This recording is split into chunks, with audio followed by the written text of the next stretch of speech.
नमस्कार, news India देख रहे हैं आप। आपके साथ मैं हूं चारुल शर्मा। बुलेटिन में सीधा रुक करें बड़ी खबर का। राजस्थान से इस वक्त की बड़ी खबर, जहां सेकंड ग्रेड टीचर परीक्षा का पेपर लीक हो गया है। बड़ी खबर राजस्थान से मिल रही है।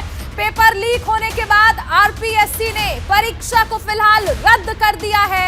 उदयपुर से 44 छात्रों को हिरासत में लिया गया है।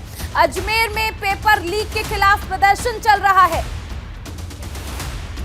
बड़ी खबर आपको बताई जा रही है। राजस्थान में पेपर लीक हुआ है। टीचर परीक्षा भर्ती थी जिसका पेपर लीक हो गया है। इसके बाद ये परीक्षा रद्द कर दी गई है। आरपीएससी ने इस परीक्षा को रद्द कर दिया है। सेकंड ग्रेड टीचर परीक्षा का पेपर लीक हुआ है। आरपीएससी ने एक्शन लेते हुए परीक्षा को रद्द कर दिया है। उदयपुर की बात कर लें तो 44 छात्रों को हिरासत में ले लिया गया है यहां से। वहीं अजमेर में पेपर लीक के खिलाफ प्रदर्शन चल रहा है।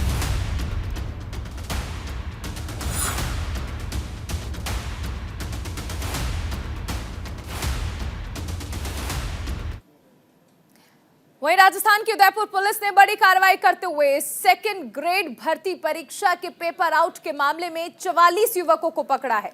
उदयपुर एसपी के निर्देश पर गोंगुदा पिंडवाड़ा हाईवे पर पुलिस को बस में बैठे कई युवकों के पास पेपर का कंटेंट मिला। बस में ही पेपर सॉल्व किया जा रहा था। मामले में राष्ट्रीय रोजगार संघ भरत बेनीवाल का कहना है कि सरकार बुलडोजर कानून लाकर इन पेपर माफियाओं पर कार्रवाई करे। तो वहीं नेता प्रतिपक्ष गुलाब चंद कटारिया ने कहा कि पेपर निरस्त करना कोई हल नहीं है, ये सरकार के लिए कलंक की बात है। बता दें कि अन्य कई नेताओं ने भी इस मामले में अपनी प्रतिक्रिया दी है। राजस्थान माध्यमिक शिक्षा बोर्ड का आरपीएससी ने जो पेपर कराया है सेकंड पेपर, वो उदयपुर में आज फिर आउट हो गया। यद्यपि आरपीएससी ने परीक्षा निरस्त कर दी, लेकिन ये इस समस्या का हल नहीं है। उदयपुर में पूरी ही एक गाड़ी में 40-50 लोग पेपर को आउट कराने के लिए शहर में घूमते हुए बस में उसके सारे प्रिंटिंग साधन, पेपर आउट कराना, उसको वापस हल करके उसका उत्तर देना, ये सारी चीज़ें जो है ना यहाँ की पुलिस ने पकड़ी है। अब ये घटनाएं सरकार के लिए भी कलंक है और हम सब जो शिक्षा के जुड़े हुए लोग हैं उनको इसका अफसोस है। इतनी बार पेपर आउट हो जाने के बाद बच्चा जब तैयारी करके परीक्षा के लिए जाता है और वहाँ जाने के बाद ये होता है कि इस पे पेपर आउट हो गया, इसलिए निरस्त किया जाता है। इस पीड़ा को सरकार न समझ रही है, न परीक्षा करने वाले समझ रहे हैं। इस तरह से राजस्थान में पेपर लीक पे पेपर लीक की घटनाएं हो रही हैं, उनको देखते हुए साफ यह लगता है कि सरकार और प्रशासन का 1% भी खौफ अपराधियों को नहीं है। रोज गैंगवार हो रहे हैं, अपराधी जो है गैंगवार कर रहे हैं और कभी पेपर लीक कर रहे हैं। जिस तरह की जो ये घटनाएं, इनके खिलाफ सख्त से सख्त कार्रवाई नहीं होती है तो शायद इसी तरह से बेरोजगार युवाओं के सपनों पर पानी फिरता रहेगा। जैसे अभी आरपीएससी सेकंड ग्रेड का आज सुबह जब मैंने देखा कि पेपर लीक हो गया, तो पूरे राजस्थान के युवाओं के बीच में जो माहौल है, अभी हमने ग्रुप्स में देखा कि बहुत गंदा माहौल हो चुका है। राजस्थान सरकार, मैंने सोचा कि राजस्थान सरकार की छवि सुधर जाएगी और अच्छा काम करेगी, लेकिन जो अभी माहौल है उसको देखते हुए नहीं लगता कि सरकार ढंग से इन पेपर्स पे ध्यान भी दे पा रही है। सरकार को जबरदस्त एक्शन इन लोगों के खिलाफ लेना चाहिए, जो अपराधी हैं इनके खिलाफ एक्शन लेना चाहिए। और दूसरा, जो कानून है उसको लचीला रखा गया था, उस वक्त हमने कहा था कि इसमें काफी खामियां रह गई हैं। उस कानून को मजबूती से बनाते हुए फास्ट ट्रैक न्यायालय का गठन करते हुए उनको 10 दिन के अंदर अंदर जिस तरह से सजा देकर, जब तक अपराधियों के खिलाफ कार्रवाई नहीं होगी तब तक इसी तरह से ये चलता रहेगा। राजस्थान में एक बार फिर पेपर लीक होना एक रिकॉर्ड कायम करता हुआ नजर आ रहा है। यानी कि आज जीके का पेपर था, लीक के चलते पेपर को रद्द कर दिया गया। उससे पहले भी कई पेपर लीक हो चुके हैं। यूपीएससी के पेपर लीक नहीं होते, लेकिन राजस्थान में आरपीएससी के पेपर लीक होना एक आम बात बन चुकी है। अभ्यर्थी कई सालों से तैयारी करते हैं, आर्थिक मार झेलते हैं और वो सपने देखते हैं कि हमारी भर्ती परीक्षा सही संपन्न होगी, लेकिन पेपर माफिया कहीं ना कहीं नेताओं की पनाह में वो काम कर रहे हैं। हर बार वो बच जाते हैं, जेल जाते हैं, पकड़े जाते हैं, लेकिन छूट जाते हैं, लेकिन युवाओं के सपनों को फिर से तोड़ मरोड़ कर एक तरह से नष्ट कर देते हैं। ऐसे में राज्य सरकार के लिए एक बड़ा एक धब्बा है पेपर लीक होना। ये एक रिकॉर्ड बन चुका है। हम राज्य सरकार से मांग करते हैं कि तत्काल उन अपराधियों को जेल में डाला जाए, नए कानून के तहत कार्रवाई की जाए और जल्द से जल्द परीक्षा तिथि की घोषणा की जाए। हमारे साथ बीजेपी प्रवक्ता रामलाल जी जुड़े हैं। रामलाल जी, ये जो तस्वीरें हम देख पा रहे हैं, क्या परीक्षा को रद्द कर देना एक हल है? क्या ये सरकार पर कलंक नहीं है? कितनी जो छात्र तैयारियां करते हैं उनकी तैयारियां इसी तरह रखी की रखी रह गई? देखिए, राजस्थान की सरकार को गिनीज बुक के अंदर रिकॉर्ड स्थापित कर चुकी है। इनको अवार्ड मिलना चाहिए। इससे पहले भी सरकारें रही है, इनसे पहले भी परीक्षाएं आयोजित हुई है, बहुत संख्या के अंदर भी परीक्षाएं आयोजित हो चुकी है, लेकिन उसके बावजूद भी राजस्थान की ये पहली सरकार है जिस सरकार के समय में एक भी ईमानदारी के साथ परीक्षा नहीं हो पा रही है। सरकार दावे बड़े बड़े करती है कि हम विधानसभा के अंदर ऐसा कानून पारित कर चुके, कठोर कार्रवाई करने का काम करेंगे, लेकिन सिर्फ एग्जाम निरस्त करके सरकार की मंशा ये है कि सिर्फ भर्तियों का एक पिटारा इस तरीके का हम खोलते रहें, युवा उसके ऊपर विश्वास करते रहें, एक को भी नौकरी देने की हमारी आवश्यकता नहीं पड़ेगी। इसलिए सिर्फ और सिर्फ युवाओं को गुमराह करने का काम सरकार कर रही है। सरकार में अगर जरा सी भी इंसानियत बची है तो जो भी गुनहगार है उन गुनहगारों को निर्धारित समय सीमा पे जेल के सलाखों के पीछे भेजना चाहिए और नए कानून के तहत उनकी संपत्तियों को जब्त करना चाहिए और कठोर से कठोर कार्रवाई करने की आवश्यकता है।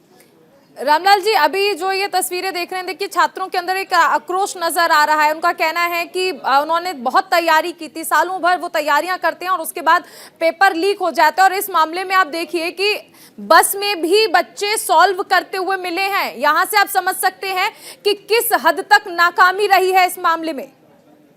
देखिए, राजस्थान की सरकार अगर इच्छा शक्ति प्रबल होती तो एक भी परीक्षा का पेपर आउट नहीं हो सकता। कमजोर इच्छा शक्ति के साथ सरकार काम कर रही है। बहुत से बच्चे ऐसे हैं जो बॉर्डर लाइन के ऊपर थी और एज होने की स्थिति में आ गए, दोबारा विज्ञप्ति निकलेगी, उस समय वो पात्रता रखेंगे नहीं रखेंगे। तीसरी बात यह है कि 2-3 साल से लगातार घर वालों से पैसा लेकर जयपुर में मकान किराए का लेकर कोचिंग कर रहे हैं, तैयारी कर रहे हैं, पूरी परिश्रम कर रहे हैं, 18 घंटे मेहनत कर रहे हैं। उसके बावजूद वो उनकी उम्मीद ये थी कि अब की बार मेरे बेटे का सिलेक्शन होगा। परिवार वालों की भी उम्मीदें टूटती हुई नजर आ रही है सरकार की नाकामियों की वजह से। रामलाल जी ये कह रहे हैं कि अब ये कहा जा रहा है, वहां पर भारतीय जनता पार्टी कह रही है, आपकी पार्टी ये कह रही है कि जिस तरह से बुलडोजर माफियाओं पर बुलडोजर चला था, ऐसे ही जो पेपर माफिया हैं उन पर भी बुलडोजर से एक्शन होना चाहिए। होना ही चाहिए, क्यों नहीं होना चाहिए? कितने लाखों लोगों के भविष्य को अंधकार में करने वाले चंद लोग, मुट्ठी भर लोग जो सरकार की कार्य योजनाओं के ऊपर नकेल डालने का काम कर रहे हैं, चलना ही चाहिए बुलडोजर। और हम तो ये चाहते हैं कि कठोर से कठोर कानून के दायरे में इनको सजा मिले ताकि दोबारा कोई हिम्मत और हिमाकत ये नहीं कर पाए। ये समझना चाहेंगे कहाँ आपको लगता है कि कहाँ कमी रह जाती है? आखिर एक के बाद एक ये जो पेपर लीक हो रहे हैं, छात्रों को रोजगार देने की बात एक तरफ कही जाती है, दूसरी तरफ जब वो भर्ती परीक्षा में जाते हैं तो पेपर लीक हो जाते हैं, रद्द हो जाते हैं। क्या हर बार पेपर रद्द होना ही एकमात्र सॉल्यूशन रह गया है राजस्थान सरकार के पास? देखिए, राजस्थान की सरकार यदि अपने कर्मचारी अधिकारियों के ऊपर विश्वास करे तो एक भी पेपर लीक नहीं हो सकता, क्योंकि कर्मचारी अधिकारी लापरवाही इस आधार पे नहीं कर सकते कि उनकी नौकरी का संकट है, जेल में जाने का उनका डर है। लेकिन प्राइवेट लोगों को जब आप परीक्षा आयोजित करने में लगाओगे, राजीव गांधी स्टडी सेंटर के लोगों को आप परीक्षा केंद्र के अंदर जो जहां सुरक्षा की माकूल व्यवस्था होनी चाहिए वहां पर आप उनको अपॉइंट करोगे तो परिणाम तो इसी तरीके के निकल कर आएंगे ना। उनके ना डर है ना और कुछ है। राजनीतिक सरपरस्ती के अंदर वो इस तरीके के कृत्यों को करने का काम करते हैं। तो आवश्यकता इस बात की है कि इसके पीछे जो भी हो, आज भी राजस्थान के लाखों युवा ये पूछ रहे हैं कि जारोली का है। डीपी जारोली जो सरकार के प्रवक्ता के रूप में बयानबाजी कर रहे थे, आज भी यकीनन देखिए रामलाल जी, इस तरह परीक्षा रद्द होने के बाद कई सारे सवाल उठ रहे हैं और सरकार को उनका जवाब देना होगा। बहुत शुक्रिया हमारे साथ जुड़ने के लिए। वहीं भारत के खिलाफ साजिश रचने के मामले में एनआईए जांच में जुट गई है। इस बीच जांच एजेंसी ने जम्मू कश्मीर के कई इलाकों में छापेमारी की। जानकारी के मुताबिक एनआईए ने पंजाब में 7 से 8 जगह पर रेड की है। वहीं जम्मू के कठुआ में रहने वाले सरताज सिंह उर्फ राजा के यहां एनआईए की सर्च ऑपरेशन को अंजाम दे रही है। आरोपी सरताज सिंह का नार्को टेररिज्म में शामिल होने का इनपुट एनआईए को मिला था। इसके साथ ही पंजाब में भी बहुत अच्छे कनेक्शंस हैं, लिहाजा इस मामले को गंभीरता से देखते हुए पंजाब के फिरोजपुर, अमृतसर और तरन तारण के लोकेशन में भी कई अन्य आरोपियों के सर्च ऑपरेशन को अंजाम दिया जा रहा है।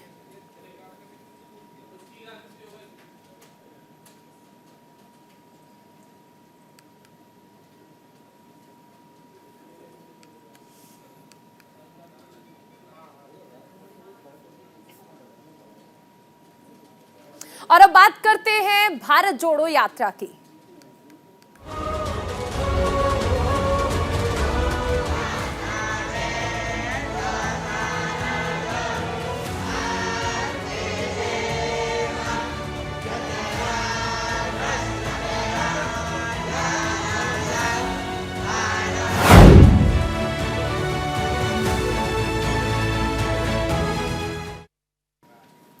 चलिए सीधा रुख करेंगे एक बड़ी खबर का। आज दिल्ली में है कांग्रेस की भारत जोड़ो यात्रा। राहुल गांधी ने राम दरबार मंदिर में पूजा अर्चना की है। प्रियंका गांधी और रॉबर्ट वाड्रा भी इस दौरान साथ में मौजूद रहे।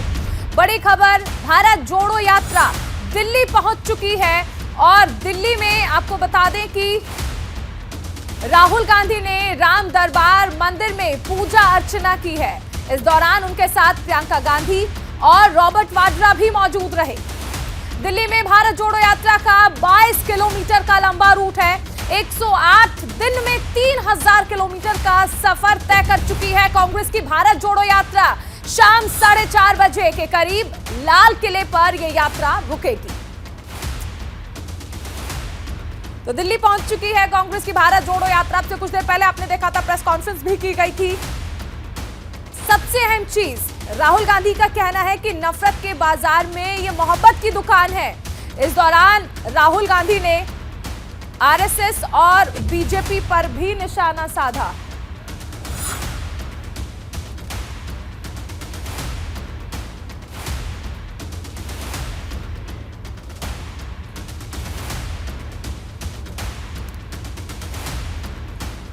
प्रियंका गांधी, रॉबर्ट वाड्रा भी साथ में मौजूद है और शाम 4:30 बजे के करीब लाल किले पहुंचेगी ये यात्रा।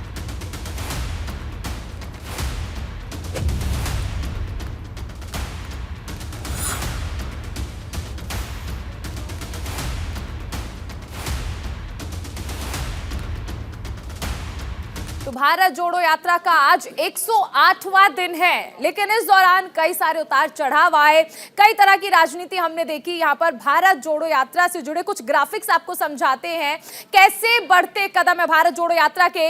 भारत जोड़ो यात्रा का 108वां दिन है। दिल्ली के आश्रम में यात्रा आज विश्राम करने वाली है। जाकिर हुसैन मार्ग, इंडिया गेट से गुजरेगी ये यात्रा। आपको रूट भी हम बता रहे हैं। आईटीओ से लाल किले तक जाएगी ये यात्रा, यानी कांग्रेस की भारत जोड़ो यात्रा। राजघाट, वीरभूमि, शांति स्थल भी जाएंगे राहुल गांधी। इसके साथ ही समाधियों पर जाकर फूल अर्पित करेंगे, पुष्प अर्पित करेंगे राहुल गांधी। कांग्रेस ने दिल्ली में मेगा शो का आयोजन भी किया हुआ है। बढ़ते कदम आप देखिए कि करीब 50,000 लोग यात्रा में शामिल हो सकते हैं, क्योंकि राजधानी दिल्ली पहुंची है यह यात्रा। 107 दिनों में 3000 किलोमीटर तक का सफर तय कर चुकी है कांग्रेस की भारत जोड़ो यात्रा। 9 राज्य से गुजरी राहुल गांधी की ये भारत जोड़ो यात्रा। तो भारत जोड़ो यात्रा का आज 108वां दिन है। राजधानी दिल्ली पहुंची है और दिल्ली के आश्रम में यात्रा विश्राम करेगी। हमारे साथ हमारी वरिष्ठ सहयोगी निदा अहमद जुड़ गई हैं। निदा, भारत जोड़ो यात्रा का 108वां दिन, आप लगातार सुबह से ही तमाम तस्वीरें दिखा रही हैं, हर अपडेट आप पहुंचा रही हैं। इस वक्त क्या देख पा रही हैं आप?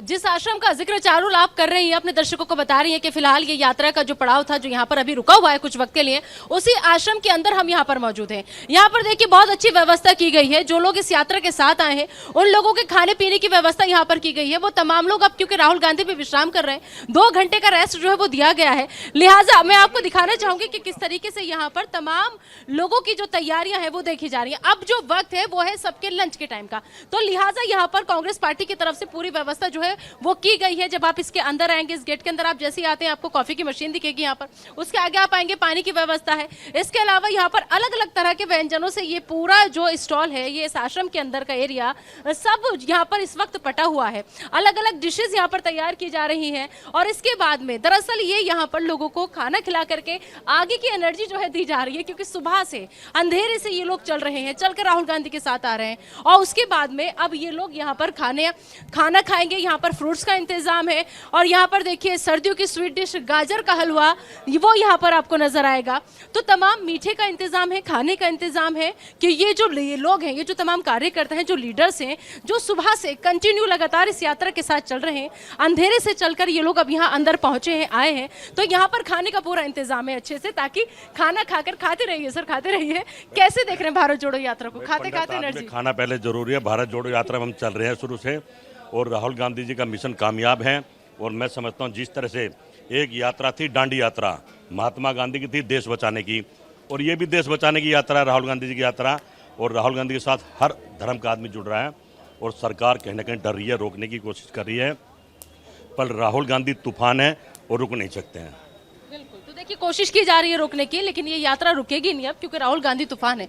तो इसी तरीके से चारों यहाँ पर पूरे खाने का इंतजाम जो है वो किया गया है। और यहाँ पर अगर आप देखेंगे तो हाथ के हाथ देखिए पूरियाँ जो है वो बेली जा रही हैं, रोटी जो है वो सेकी जा रही है यहाँ पर।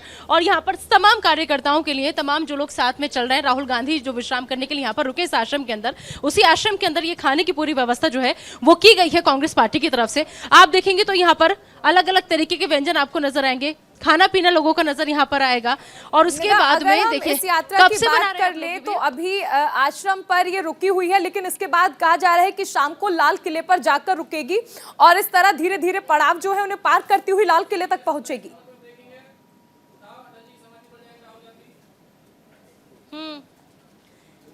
जी, अभी बस थोड़ी देर का वक्त यहाँ पर है और उसके बाद में फिर ये यात्रा धीरे धीरे जो है आगे बढ़ेगी और उसके बाद में अपने अगले रूट पर जाएगी। हमारे साथ कुछ और लोग भी मौजूद हैं, उनसे हम बात करते हैं।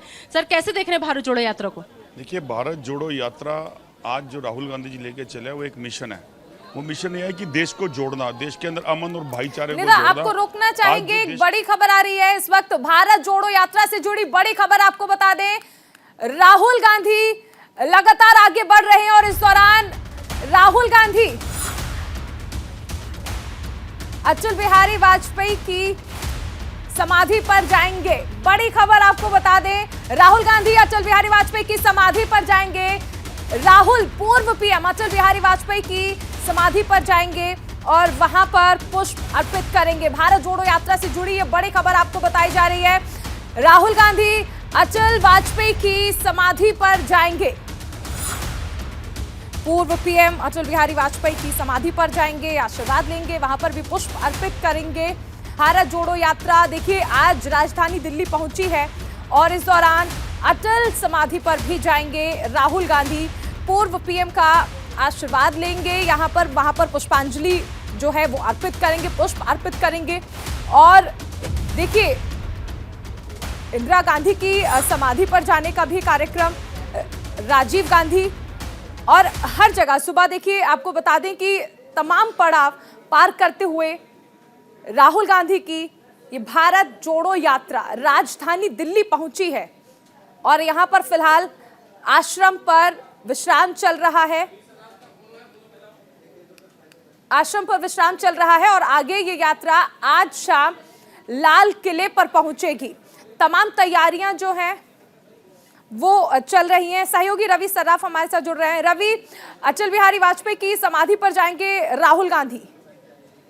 बिल्कुल, देखिए यात्रा इस वक्त जो है आश्रम पहुंची हुई, आश्रम में फिलहाल विश्राम है। इसके बाद यात्रा शुरू हो जाएगी और यात्रा शुरू होने के बाद निजामुद्दीन दरगाह भी राहुल गांधी का जाने का प्रोग्राम है। निजामुद्दीन दरगाह राहुल गांधी जाएंगे, उसके बाद वहां से लाल किला की ओर आगे बढ़ेंगे और इस बीच शक्ति स्थल जाएंगे राहुल गांधी और अटल बिहारी वाजपेयी के भी समाधि स्थल जाएंगे। क्योंकि एक बड़ा आरोप देखिए राहुल गांधी के ऊपर लगता रहा है या गांधी परिवार के ऊपर ये लगता रहा है कि सिर्फ एक परिवार की पार्टी है, अपने परिवार से लोग आगे नहीं बढ़ते। तो ऐसे में एक बड़ा संदेश राहुल गांधी आज देने वाले हैं जब वो अटल बिहारी वाजपेयी के समाधि स्थल पर जाएंगे और वहां पर पुष्प अर्पित करेंगे। तो एक बात जो लगातार इस यात्रा से कही जा रही है कि हम भारत जोड़ने निकले हैं, तो शायद उसी कवायद में राहुल गांधी अटल बिहारी वाजपेयी के भी समाधि स्थल जाना चाहते हैं और वहां पर जाकर वो अपना पुष्प अर्पित करेंगे और उनको ध्यान करेंगे।